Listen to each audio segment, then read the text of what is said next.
Nyasaye erokamano okinyi machielo ma Nyasaye ochako timona kendo mondo achak anwang're Lolwe TV ka gokinyi ma kawuono.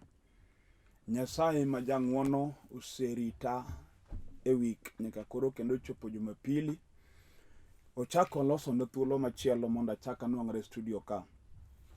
Mano emomiyo agon Nyasachwa erokamano kuom thuolo maberni kendo mochako timo mondo wachak watudre kodi achiel kachiel in janeno mar Lolwe TV e wach Nyasaye madwaro somo e muma kendo wawuoyi ka wapuonjore bang'e walam kodi Nyasaye.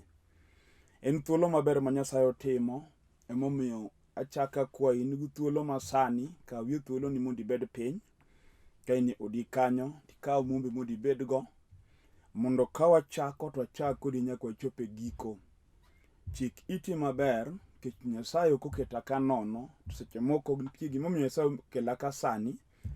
Nitie seche moko weche moko mikale matek kata matimi ma Nyasaye dwar mondo okonyi kokalo kuom wach momiya gokinyi ma kawuono. Mano emomiyo kaw thuoloni bed piny, kaw mumbi mondo wasom kodi kamoro achiel.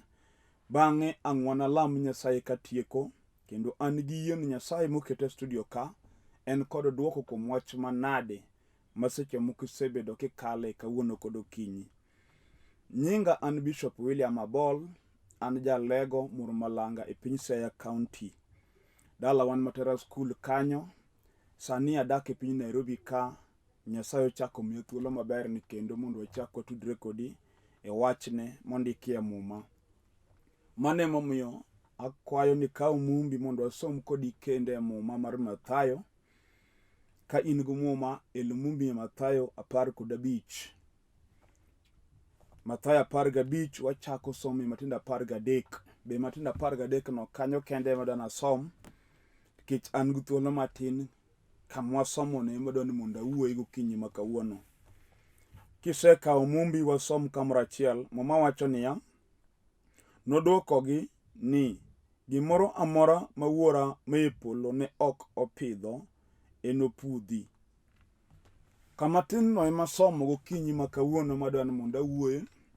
Kendo in janeno mar Lolwe TV bed piny mondo ichik iti iwinj wach ma Nyasaye okete lewa gokinyi masani. Nikech wach Nyasaye ondiki ni ngima kendo tiyo. Ka ng'ato winjo wach Nyasaye mipuonjo kata miyalo mawacho donjone, to wach Nyasaye nigi teko mar pudho kata chango tuo moro amora mani chuny ng'ato kata ringrene.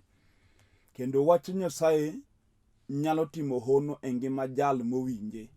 Nikech wach Nyasaye ngima kendo tiyo. Ji mang'eny winjo wach Nyasaye to giketo chunygi kuom makini mondo wach ma giwinjo konygi. To gima ok nyalre kuom dhano wach Nyasaye nyale.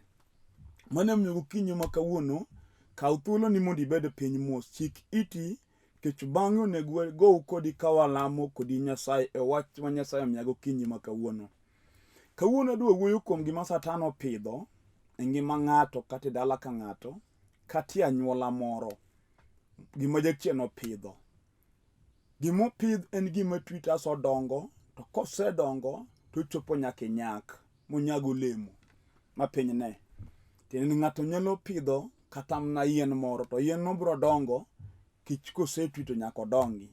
To kako medo dongo iko medo bedo maduong', kako medo neno. Gikoni bopo ka koro dongo mobedo nyago olemo bo chako nyag olemo monyago bo chako nyago olemo machielo. Kata ochako golo kodhi machielo machako twi. Koro mae wach madwani ler gokinyi ma kawuono gima Satan opidho e ngima ng'ato kata e dala ka ng'ato kata e remo moro. To en gima onge ng'at manyalo pudhe mak mana Nyasaye mokete studio ka kende man gi teko mar pudho gima jachien opidho. Wawuok kuom gima Satan opidho kuom kijana ma pod tin kata wuoyi mopong' kata obed jaduong' moti. Jachien nyalo pidho gimoro kuom ng'ata ng'ata. Wan gi jomoko ma jachien opidho mana tuo kuomgi. Ma en tuo ma sama nochakre ka gima tin. To kaka omedo ndalo medore kaka omedo dongo. Makoro chopo kama koro en tuo makoro oketo ng'ato piny kata en songa mawuotho kod ng'ato. Sama nochakore ni inene ka gima tin ahinya. Ng'en kodhi kokaw en seche moko en kodhi moro matin ahinya tikete e lowo to chako twi. Sama ochako twi oneno ka gima en gima rach. Bang' muda moro ipo kodongo molokore gima duong' ahinya. Koro kinyi ma kawuono wan kod onyo ma jochiende opidho weche moko kata chandruok moko e ngimagi. Kendo en gima seche moko nyalo angaisha wuod ng'ato miyud ka ng'ato onge kwe kuom gima Satan opidho e ngimane. Jomoko jochiende opidho spirit mar mer kuome. Mano gima sando wuod ng'ato adier ma joma neni ema ywagi. Into seche moko gino umo wang'i, iparo ne en raha kata mor. Lakini gima jachien mar kong'o timo e ngimani en gima ka ng'ato ng'iyi kama to ng'ato ywagi. Kech jachien nyalo pidho kata kong'o kuom wuod ng'ato mosomo. Mariek kabisa ng'ato ma onego bed ni konyruok mar piny. Kata nyar ng'ato mosomo mariek, ma wiye ler, ng'at man go buongo monego kony piny. Nyayudo ka rieko ma en cheno biro pidhe gire moro e chunye. To gino tiyo jalno moro rieko ma en go. Kech gima Satan opidho kuom ng'ato nyalo tiyo manen molo rieko kata ng'eyo ma en go. Inyayudo ka kata japuonj mosomo ma en ng'at ma puonjo nyithindo e skul, jachien opidho spirit mar mer kuome. Adiro mer ma kata nyithindo matindo mopuonjo e klas 2 chaye, kendo tugo kode ka gadoli. Kech en japuonj ma jamer ma kong'o sando. Mano gima Satan opidho. Seche moko en gima nopidho ko ai anyundi ko achien. Ma seche moko ikuano joma kong'o nosesande gundano to dabal. Jomoko osetho ka kong'o monego. Tibe gino duogo pidhre kuomi. Oti adier ma kata ibe luor kata king'iyo ka ngimani chal. Kech en gima ok oyieni mondo ibed gi pesa e lweti. Sasa minwang'o pesa to chomi e ba, chomi ka kong'o, imadho ma pesa rum kuro te. Idong' ka ng'ama ok ti, idong' ka ng'ama ok yud msara. Kech jachien kong'o sandi. Mano gima Satan opidho. To muma wacho gi duond Yesu Kristo ni gimoro amora ma Wuora ma ipolo ne ok opidho. Kawuono Nyasaye biro pudhe oko. Kendo jachien nyalo pidho gimoro ma sandi. Ok ni Nyasaye mopidhe, to jachien ema opidhe. To Yesu wacho ni gima wuon gi no ok opidho. Kendo ka Nyasaye nochweyo dhano, nok ochweyo dhano mondo dhano obed gi chandruok. Nyasaye nok ochweyo dhano mondo dhano obed joricho. Nyasaye nochweyo dhano e kite owuon mondo dhano odag kaka Nyasaye en. Kendo Nyasaye nomiyo dhano teko e wi gik moko te. Kendo dhano ema ne kod kifungu ma yawo to loro.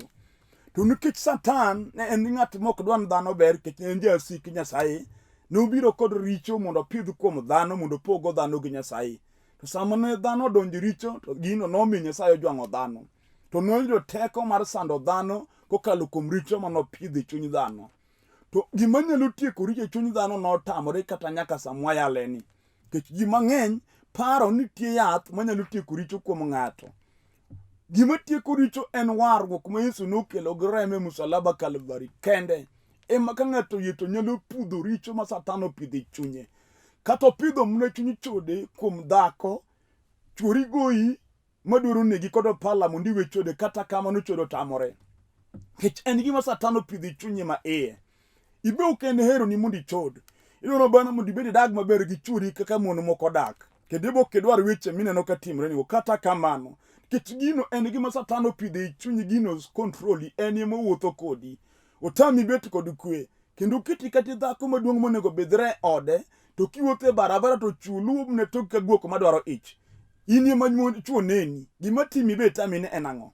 Iwega ni pod ni jaber kata ni ng'ama lich. Ok en kamano. Nitie gima Satan opidho e chunyi mok inyal wuokie kok Yesu Kristo ema wari. Ma emomiyo iyalo ga injili mar warruok. Nikech gima nie chuny dhano onge yath manyalo tieko. Koro jachien nyalo pidho chode kuom nyar ng'ato. Iyudo kata en ode chuore ok rome. En ng'ama sama tin tiyude kona kona, ong'eny go. Tinde gipakre ni gin mpango wa kando. Iwinjo, gino ok en mpango wa kando kaka iluonge no. Gini iluongo ni jachien chode mar terruok. Mar wang' tar mochomo koni mondo keth odi kata oketh dakni. En gima jachien opidho. To Satan pidho gimoro ka en go gilengo mar nego go ng'ato. Muma wacho ni gimoro amora ma Wuora no ok opidho. Yesu wacho kamano. Obiro pudho kawuono oko. Mama kiwinja kibet piny tinena. Ibiro nyalo go kwana sara ma chode osemiyi. Gik miseromo go e chode. Niwach ni nyaka karang'o kadong' mana ka an achandro e lwet chuo ma onge kwe ma an go. Tinyalo yie kuom injili mayalo gokinyi sani. Mitiyaw chunyi ni Yesu Kristo mondo wari. Gima jachien opidho no ema Yesu pudho oko. Wan gi jomoko jachien opidho mana chuny mrima kuome. En gi mrima marach kabisa. Ma ka gimoro chwanye to chunye neno mondo neg ng'ato kata en uno negre. Kendo inyalo yudo ka nitie kata dichuo moro mamrimbe rach kabisa, ma en kata wach matin to moyude ode, to chunye neno mana nego dhako kata negore en owuon. Mano gima Satan opidho e chunyi. Onge daktari man gi yath manyalo muonyo motiek morima masandino. Seche moko en morima mar kodhi weche nopidhi rembu, ma king'iyo to remo monyuolie ji moko osenyaka dere nikech morima. Seche moko babani monyuoli nyodere e dala, ka seche moko nyochwanyre kod mamani, kata nitie wach ma nyochwanye, to yude mana kolier e tol kodere kata ochamo sum. Mano chuny morima ma jachien opidho kodhi ma ka ng'ato magowo kod ji aderruok. Nyalo wuotho kodi makati kijana kata nyako, kata ibed dayo muti, wach matin konwang'i tunjo ka chunyi nyisi mondo itho. Gima simu ni ka tol ma aderruok no en gima Satan opidho ga ma Yesu dwa pudho oko kawuono kuomi kiwinjo wach mayalo. Adier gini nyalo sando ng'ato, kata mana chode mawuoyo no nyalo sando kata dichuo. Wan gi chuo ma jachien opidho chode kuome mar fuwo. En chode ma koro kala pima nikech nitie kiwango ma ng'ato nyalo time, lakini mare to koro kala lama. Wan gi joma jachien otero modhi dip moko ma chodo ma chodo nyaka nyathine monyuolo. Jachien terruok mar ura. Kech gino en gima Satan opidhe rembe, gino dongo, inene, kendo ji wuoyo ni wuod ng'ani to chode orano. Adier ani adier ma kati wuotho gan koro long'o romi, kichayo ji, kech ineno ka in gi pesa e mfukoni, gik ma ji wache toki kuom tim mitimo dongo, kendo gin gik makelo wich kuot. To kinyayalo ni Yesu Kristo ma Nyasaye no oro mondo war piny, mwacho ni kuom mano Nyasaye nohero piny, omiyo no oro Yesu Kristo ma wuode, mondo ng'ama oyie kuom Yesu kik lal, to bed kod ngima mosiko manyaka chieng'. Yesu no kende eman gi teko mar pudho gima Satan opidho e chunyi kata e ngimani, motami neno kwe to tami neno ber. Wan gi dala kata nyuola moro ma Satan opidho spirit mar dhier, ma onge ng'ato manyalo timo gimoro makonye mabedne maber. Gimoro amora mitere lweti igowoni kod ywak, igowe gasara, igowe kod aisuru. Kata ichako mana business, ibo yudo ni kata babani notemo, notame, mano gik nogowo ni gik maber notemo timo kokonye kata achiel. In be gini oluwi adier mi be ineno. Kata itiyo, kata itimo biashara, kata ijajua kali. Pesa minwang'o en pesa madongo monego itimo gima nyalo konyi. To nikech jachien nopidho dhieri rembu, manodagi ni ng'ato ok los gima nyalo konye, omiyo kitero lweti mondo ichak timo gima kiny nyalo konyi, to kisran biro ma gino kethre, marum michaki square one. Gima timino ok en gima kawaida. Mano gima pidh, matwi madongo ma umo ji gi tipo, ma ji temo nyolo kanyo tipo no umo. Gima nyalo golo gino en wach Nyasaye. Warruok miyalo mar nengo ma Yesu nokelo gremo e Msalaba. Ema kiyie chunyi gokinyi sama yaleni, tiwacho ni kawuono adwa yawo chunya mondo aluong Yesu Kristo mondo war ngimana. To gima Satan opidho no, kata obed gi remo, Yesu biro pudhe oko. Ondike mo mantie dhako moro ma muma wuoyo kuome miluongo ni Maria ma nyar Magdala. Ne dhako jachien opidho spirit mar chode kuome marach. Mumwacho ni gi chode 7 ma gi chode manodak kode. Ken odiechieng' Mariam ne gi jachien machodo kode. En ochako chodo mande to nyaka Sunday. Onge odiechieng' mochiemo kodhi e chode. Mano gima nowuotho kod Mariam. Kendo jodala gi nokwane dhako ma onge geno. Omiyo ne en dhako matakataka ma ji gombo mondo mi otho. Chieng' mane giyude ne giwacho ni ginege. Ket gimosetimo ne kudo wiji, kendo nyamka anyuola ne onge kod nying kokalo kuom Mariam. Seche moko mama kata nyako inena, to jonyuolni wuotho gi wich kod nikech in timbe mitimo kudo wi janyuolni, kendo mi jonyuolni kulo wigi piny koneni. Seche moko en dwanyruok momaki mitimo makata kamoro amora mintie ionge nying. Jachien olonyi duka dier ma ng'ato ng'e dugi. Wan gi nyiri moko ma onge sifa, kata ka en nyar ng'ato monyuol, to kata ka ng'ato ni kod wuoyi madwa kendo dak kel mamiyo nyakono nikech ong'e nyakono gi timbene. Moko jachien nodhi as far ma moko donjo nyaka njaga, moko donjo kong'o, moko donjo timbe maricho nikech jachien chiene. Ento ngimane oparo notimo raha. Ok en raha da, nitie gima Satan opidho e ngimani mochomogo kodi liel tir. Omiyo ibiro tho mar wich kuot, ma kata ka miki onge ti nyako ma jaber monego yud ode. To gima Satan opidho e chunyi tamie dak. Kawuono ayalo Yesu manyalo tieko gino e ngimani. Ayalo Yesu manyalo duokoni gima jachien nomayi. Mumwacho Yesu wacho niya, gimoro amora ma Wuora ne ok opidho, obiro pudho oko. ng'ama pudho gino iluonge Yesu wuod Nyasaye ema nigi teko mar pudho gima Satan opidho. Kata opidho mana juog wang' e ngimani dhako momi kendi teriembi nikech jajuog wang' ong'e. Kidonjo ka ng'ato to iwundri ka dhako mokende maber, giko nti biro fwenyi kod juog wang' ka nyithindo inego. Gino osemiyo seche moko gimbi kono manone gidagie. Itedo ka jamoko manone gidak kod kwe, juog wang' noriembi kanyo. Ibeli ni chunyi ka gino sandi. Isedwaro yo magino ogo ngimani otamo nikech en gima opidh, motwi, modongo, masani nyak. To Yesu ema nigi teko mar pudhe gi lop tiende magole oke ngimani. Nyalore kiwinjo wach mayalo sani. Bibio doko ni malit ka gima ichido pidhe ngimani sandi. Adiru nyalo sandi, bido ka ng'at dhako montie ma ini kende to kotie higa 2 dak. Kokendi higa 1 gi nus, mano ji wacho ni wang'ni to waliso dak ndi, higa 1 gi nus pok owe dichuo. Kichung'i ka dhako mo jawuoth. Ini kende ti ai kende ti a. Jomane ni paro ni timo hechi kata kamano. Ti gima Satan opidhe ngimani mawuotho kodi motami dak kod kwe. Gino sando ngimani. To kawuono kinyi wan gi Yesu manyalo konyi, manyalo goli e lwet gima timore nino, manyalo duoko ni ngima. Wan gi dhako michino pidho mana spirit mar kisoni kuome. Kokende to onyuolo nyathi diechien nego. Omiyo seche moko oseriembi miere moko kata miere 2 kata 3 nikech nyithindo tho kuomi. Adira ni gima lit ka nyathi miting'o dweche 9 tho. Kendo ka nyathi osetho to kar mondo jona lit gima otimre ni tini miyanyi kendo imigoyo ni malit ni inyi jakisoni. Gima nyithindo pidho no, monego go nyithindi no, ka uno Yesu dwa pudhe oko. To mona kibe neno koneno ni, kendo lit ni adier keneno gik matimore. Kidongi chake thundi, ka nyathi minyuolo monego pidh ka nyathini ike liel. Ukinyi ma kawuono, kata winje chen no pidhe kiwango mane. Kata bed gima nogo e bura ga nyuola, mano time misengri ni jochiende. Kilamo go nyigi ni mondo kik nwang' kwe bo piny ka. Yesu biro pudho gino oko, kata en gima noguri dalau. Momiyo dalau onge mgogo modhi katedo mamok ka dichuo. Unu gi nyithindo munyuolo kod jok manyuolo kod uto weu. Omiyo adier modong' duk, un single mothers kata nyiri 3 moai ot achiel. Kuromo to yuaga ywak achiel kamar punda. Dako tamore kindu, echeno pidho chuny mar wuoth, mar koso dhi tedo, ngimau.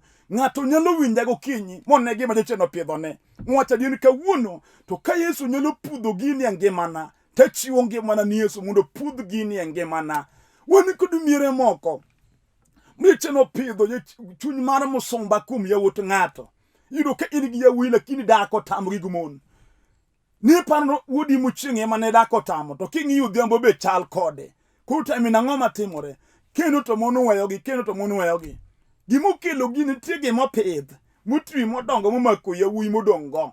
Momiyo gini gi yie dak kendgi gitedore ka wasumbni. Echedno tambo gi ikend. To kinyi ni nitie lwet Nyasaye. Mano yecho name nye Musa kamra am. Ka jo Farao kayo machiegni mondo tiek jo Nyasaye. To chieng'no Nyasaye mowuoyo komigo kinyi noloso yo kama yo onge. Ma jog Israel nokalo kanyo nolo motuo. Kata nyuolo senyiero. Mibedo mbaka migo e gweng'. Kichwan go mama monyuolo nyiri monego be nyuom nyige dalane. To in nyigi onge madhi katedo. Wach momiyo kata ka nyar nyieki obi nyuom to kidhi kuno tiwinjo kibayo ni wach. Kendo winjo ka ji wuoyo weko kodeo kendo koluor. Kata kiwacho wach moro. Tibi winjo mana ka ng'at moro wachi toki no bendo nyige nitie obi onyuome nyare mondo obi wadhi e dalane. Adiri wacho ni wach mahinyo chunyi. Litini ka iuyanyi ka nyiki sama bi nyuom nyare nyiki tibe in gi nyiri monego nyuom. Jecheno chung kod gi chungo onge mayudo kare. Ukinya yalo wach manyalo pudho gima omako nyiri e dala. Momiyo nyiri nyuol to duoko ni nyithinde dala in mipidho negi. Wani gi miere moko mjecheno duoko dayo pidi gi luore wiye. Ido ka dayo mutiye mapiro nyithindo matindo pod nyithindo layo kuomi. Gigni makore senyono go higni 80 gi. Jecheno dagino nyigi menyuolo kitede mamoka chuo. Omiyo ginyuol to gikelo ni in mipidho negi. Wani gi dala makidonje to od mama chalo ot mipidhe nyithi kiye. Nyithindo ni kanyo dabal. Ma nyithiwa gogni mutamo dako tamo. Mano gima Satan opidho. Momiyo mama ni thoka pod tin kecho paro mar chuny machame. In gutieno ka jinindo nindo kiteri. Kiparo gima timo nyithinde menyuolo. Iwinjo nitie Nyasaye. Ma ng'ato nyalo chiwore ne ka weche tek. Ka koro ikwamo kaka koro ikwamo no. Ka koro piny nyeri ka koro imigo mbaka kuomi no. Wan gi jok sami dhi marachi ya morgi. Kendo giwuoyo kuomi marachi ka ginyiero.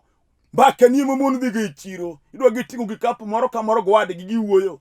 Tiwinjo nitie Nyasaye ma tieko mbaka. Ti Nyasaye ma tieko nyiera. Ti Nyasaye ma duoko geno. Kata piny osewuoyo. joseneno ka gima dala ni rumo kata obedo tho maneko mochomo dala ng'ato tir momiyi iko mana jomigeno higa ka higa nyaka ik ng'amigeno giwacho nitie gima nitim mokelo tho tini wuon kino na dir mor Nyasaye gima rach mitimo onge kata kama jochen ma ijogi onego gi otiekogi gima jochen opidho monego ji dalani no kawuono Yesu dwa pudhe oko yaw chunyi ne Nyasaye kama ibete kinena chiw ngimani ni Nyasaye gokinyi ma kawuono ne gima timore wati chunyi ma en adier oromo chunya aol gik ma Satan time ngimana wabiro lamo kodi Nyasaye dakika mogik bende winjo ka wach mapuonjo romo chunyi dogineno dichuo ing'amo somo monego dak maber kendo wan kod miere ma jonego chami obwongo gin jomosomo man kod brain kata kamano gima jachendo pidhrano tamogi omiyo kar chamo obwongo to gichamo tije mag agoko yudo ka ng'at moko nego yud ka tiyo tij agoko tiyo tij agoko gi rieko mar skul ok nikech heche gima Satan opidho tamore nokonyal nwang'o tich machal gi sombe omiyo wan gi jomoko matiyo tije moko ma koneno ng'amu ng'eye kabiro to pondone tich mutiyo kichal kode adier modong' du gino litne koneno jok mane gin gi skul mamoko noyombo nyaka gisomo kadhi maber ento kwamo kalori mokwamo e chuodho gike mopango timore jachien opidho ne chandruok mane gimochome tir makata nwang' mna tich kamoro mochako tiye kamonego tiye to kichako chung ji tene michako kode kokama tene ma kisran biro ni miyudo ka jomutiyogo te olokre wasike miyudo ka jolokone motungo ne weche moganga ne moriembe e tich makata gimotimo marach onge ok jok mahango ni wach gi maricho ok joma keto ni fitine tich ga maricho apana nitie gima Satan opidho matwiyu mati kendo mati en modonji e ng'ato makata pok itimo no marach to lokre jasiki mokdwari en chuny mawuotho gi jomoko miyudo ka in kamoro amora midhi ji ok dwari in kata pok ikoso ng'ato boro oseng'iye kama to loko ni kiti ok odwari spirit mar rejection echini nyalo pidho kuom dichuo nyalo pidho kata kuom dhako makata kokendi dala moro mama to kidonjo jodala no te ok ng'ama dwari ng'ata ng'ama pok ikoso ne ok dwari tami nang'o matimore ni nitie gima jachien opidho malero gokinyi sani minyalo no minwang' to wan gi lwet Nyasaye man gi teko manyalo pudho gima Satan opidho.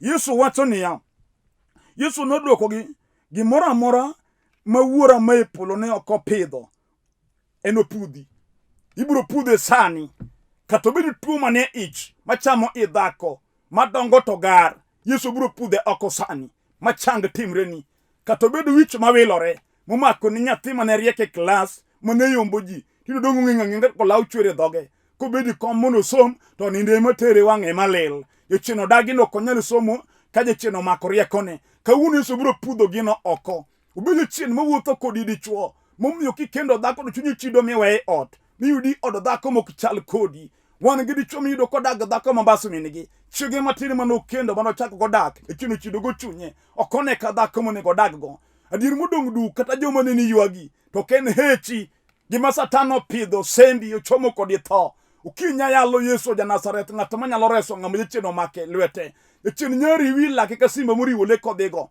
to Yesu kowuoyo obiro ng'uli moweyi kata osemaki osiepna utami makadala wuok idwa ni dogi wan gi joma jachien oketo kapango kowinjo wach dala to ringo lal ok odwar dhi dalagi jachien okete madalagi neno ne kar tho ma jomoko pango kata Mombasa higni makalo kama nunu gigedi tinde jomoko ema puro lo pujo moko ema tino loko margi ine lal oko nyithindo mane nyuolo tinde dongo nyiro sedhi tedo yawuoyi osenyombo kata kamano ionge ka donjo dala en jachien muyini dak maber kamipange kendo dak kadisi adier modong' duk kendo ka ng'ato biro limi kamidake te dak ka ng'amo nyalo lakini chien dala to dagini kata ot mar mabati ma 10 by 10 ok nyal gero ukiti ninu gi maber minyal timo chien mano gimomaki jachien pidho gino kuomi mar lal oko spirit mar lal manyalo mako ng'ato lal oko kata ng'amoko nego lal kawuono Yesu mayalo biro duoki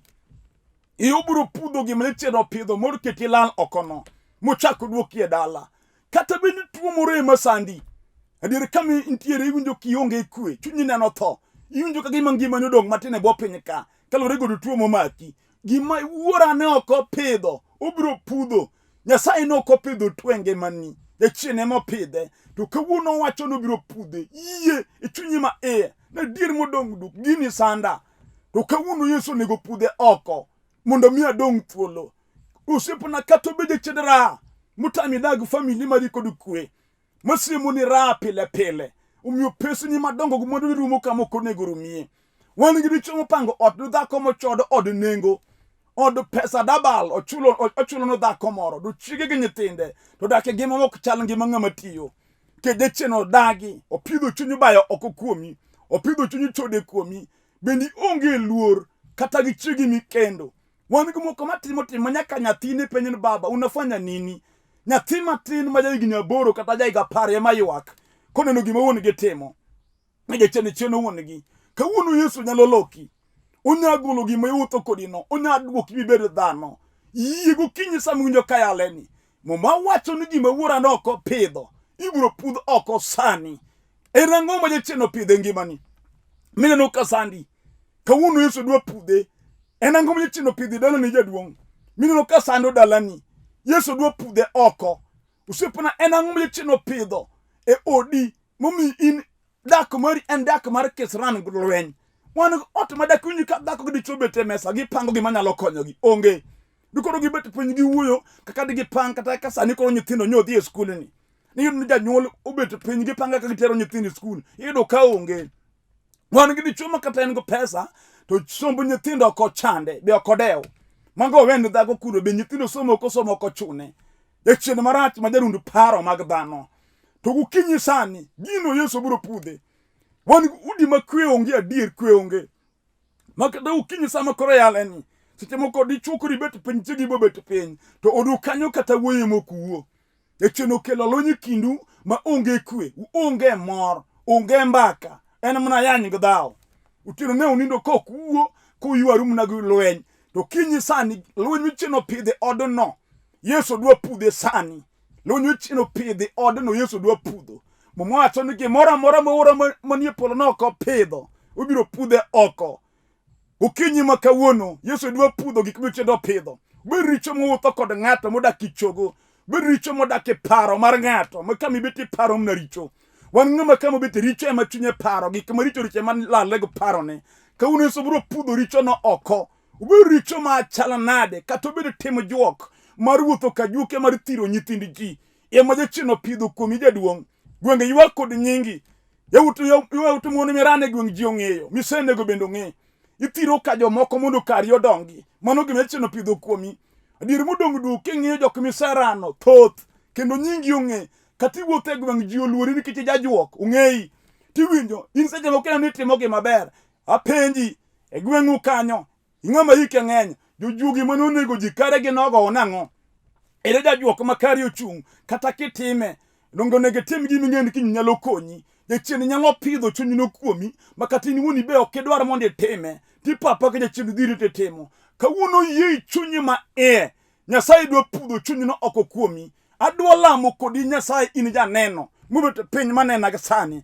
Gima Satan opidho kuomi no ema kawuono chom tere. Nyis Yesu ni Yesu gol gini kuoma. Luonge kod nyinge. Kata ken chode nyis Yesu ni Yesu gol chode kuoma. Kata ken morima, kata ken dhier, kata ken tuo, kata ken richo mane. Lunga Yesu kichomo go gino ter. Yesu dhi pudho gino oko ka kondikie muma. Kawuono dhi pudhe. Agoni Nyasaye erokamano. Maduna lamu kodi kami bete kinena sani. Kiwinjo ka yie maki mondo Mak TV ni kuom yie mondo Nyasaye opudh gima sandi no. Mak TV gi yie maduong'. Ka chunyi limini go chonge piny. Nyasachwa madwa lamo dwaro pudho gima Satan opidho. Agon Ruoth erokamano. Walamo. Wuora inie Nyasaye mahono kendo in Nyasaye ma jadiera.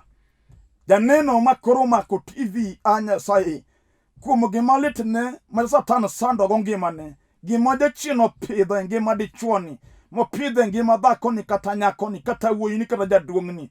Nyasachwa kaka ondikie mumbi gi duond Yesu ni gimoro amora mok ni pidhi pudh oko kata kenyi tuo ubed richo kata mar chode kata mar mer ubed morima kata lweny ubed kuo kata richo aina moro ma jachien pidho ngima ogandani. Ruoth pudh gino oko. Aoro loch ni gi tekoni Nyasachwa mondo mnyomulgi. Jal ma tuoni golo tuo kuome mondo ichange. Jal ma onge kwe Ruoth miye kwe. Jal ma jachien ochung' ne nok nyal nwang'o tich ni Nyasaye. Aoro teko ni mondo miye tich. Dhako ma jachien otamo nok nyal yudo ng'ama kende. Ruoth miya dichuo. Dichuo ma mon weyo Ruoth mondo timne maber. Ayie ni sheria badi ne ng'ato kod ng'ato kaka gisekwayi kendo moloyo. Duong' odogni ma nyaka chieng'. E nying Yesu Kristo Ruoth. Amen. Erokamano ne Nyasaye mwalamo. Beda gi yie kama intie sani. Nyasachwa nigi teko. Osepudho gima ne sandi no oko. Kendo osemiyi kwe mondo ibed janeno kuom wachne. Dwar kanisa miyale warruok mar polo. Donji kanisa miyale injili mar warruok. Donji kanyo mondo iwinj wach manyalo miyo idongi kendo ibed janeno mar Yesu Kristo kaka jawar kendo ruoth e ngimani. Atieko kachaka fulo nyinga. An Bishop William Abol. An jalego mor malange piny Siaya County. Dala wan Matera School kanyo. Sani adak e piny Nairobi ka, e piny Olympic Kibira e kama dakie. Kendo kia didwar biro kama antie, keche piny Olympic kanye kama ne, piny Kibira kanye kama ne kanisa. Kadidwar biro kama antie, namba mar sim ringe screen piny ka. Ikao tigocho, ta direct kaka ichopo kama antie. Kisechopo Olympic stage, kigo sime, ibro direct kaka ichopo kama antie. Ka ine piny Kayole, kanisa wan Kayole kanyo, kigo simu wabro direct kaka ichopo kanisa ma Kayole. Dandora wan kanisa kigo simu direct. E piny Siaya County wan kanisa Imbo Usenge town kanyo, kigo simu wabro direct kaka iromo Pastor George Kalgin Usenge kanyo. Ka ine piny Asembo wan kanisa piny Oyude center kanyo, kigo simu wabro mi namba Pastor Johannes die piny Oyude kanyo. Ka ine piny Ugenya Sega kanyo wan kanisa Pastor Moses gin kanyo kigo simu wabro direct ya gichopo kuomgi. E piny Mur Malanga wan kanisa, e piny Ng'iya wan kanisa kuno pogore kenyo piny Siaya County kigo simu wabro direct. O namba mar simu mara en 0721 280025. 0721 280025. Airtel number 0782495083. 0782495083. An kod account mar YouTube mara ma nitie puonj kod wach Nyasaye man kanyo. Ki subscribe Bishop William Abol e YouTube, ibro yudo messages maga e account mara. Koro di YouTube account mara, ibro yudo messages puonj mopogore ni YouTube account kanyo. Ki subscribe Bishop William Abol. Nyasaye mondo gwedhu nyaka Jumapili manyien. Shalom.